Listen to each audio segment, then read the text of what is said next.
হস্তমৈথুন বা মাস্টারবেশন থেকে বাঁচার জন্য উপায় কি? এটা বর্তমান যেন এক তরুণ যুবকদের একটা মহামারী হিসেবে দেখা দিয়েছে।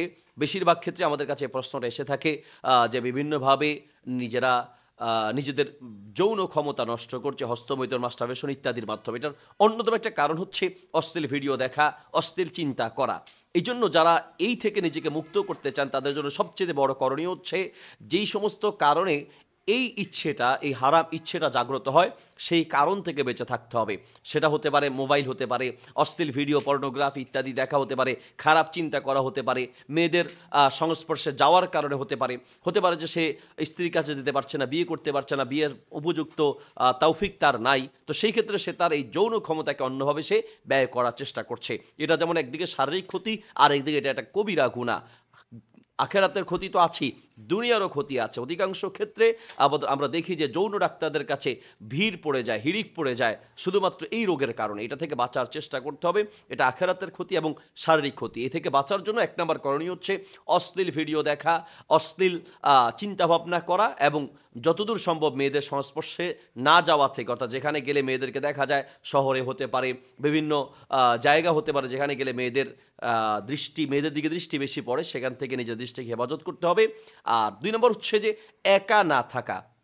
একা কোনো রুমে একা যদি কেউ ঘুমায়, তখন শয়তান এই ধরনের কুমন্ত্রণা এবং বাজে চিন্তাগুলো খুব বেশি ঢুকিয়ে দেয়। এজন্য একা না থাকার চেষ্টা করা। এছাড়াও হাদিসে রাসূল সাল্লাল্লাহু আলাইহি ওয়াসাল্লাম কোনো ছাদের নিচে বা একা কোনো বাড়িতে একা থাকতে রাসূল সাল্লাল্লাহু আলাইহি ওয়াসাল্লাম নিষেধ করেছেন। শারীরিক রোগ হতে পারে, শারীরিক বিপদ হতে পারে, অসুস্থ হয়ে যেতে পারেন, স্ট্রোক করার কারণে কেউ পাশে থাকলে সে আপনাকে সহযোগিতা করতে পারবে।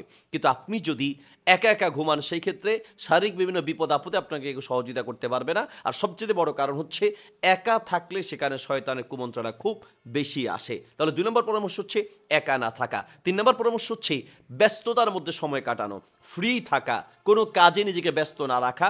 শয়তান তখন এই ধরনের খারাপ চিন্তাগুলো আমাদের মাথায় বেশি ঢুকিয়ে দেয়। এজন্য ব্যস্ত সময় পার করার চেষ্টা করা। সেটা ইসলামিক লেকচার শুনে হতে পারে, সেটা কোরআন তেলাওয়াত করে হতে পারে, সেটা ইসলামিক কোনো বই পড়ার মাধ্যমে হতে পারে, লিখার মাধ্যমে হতে পারে, কোনো ক্লাস করার মাধ্যমে হতে পারে, নিজেকে ব্যস্ত রাখার চেষ্টা করা।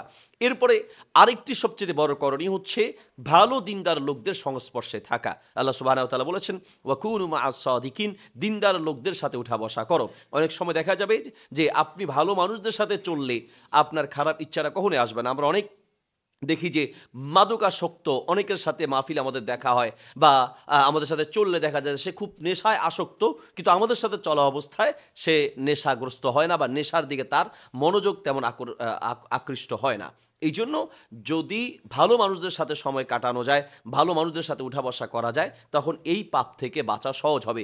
যারা এই ধরনের অন্যায় বা এই ধরনের পাপ কাজে আসক্ত, তাদের অবশ্যই উচিত নিজের অবস্থান চেঞ্জ করে নিজের খারাপ বন্ধুদের থেকে সরে গিয়ে ভালো বন্ধুদের সাথে, দিনদার তাকওয়াবান ফরেজগার বন্ধুদের সাথে সময় কাটানো। তখন এই ধরনের পাপ থেকে বাঁচা সহজ হবে।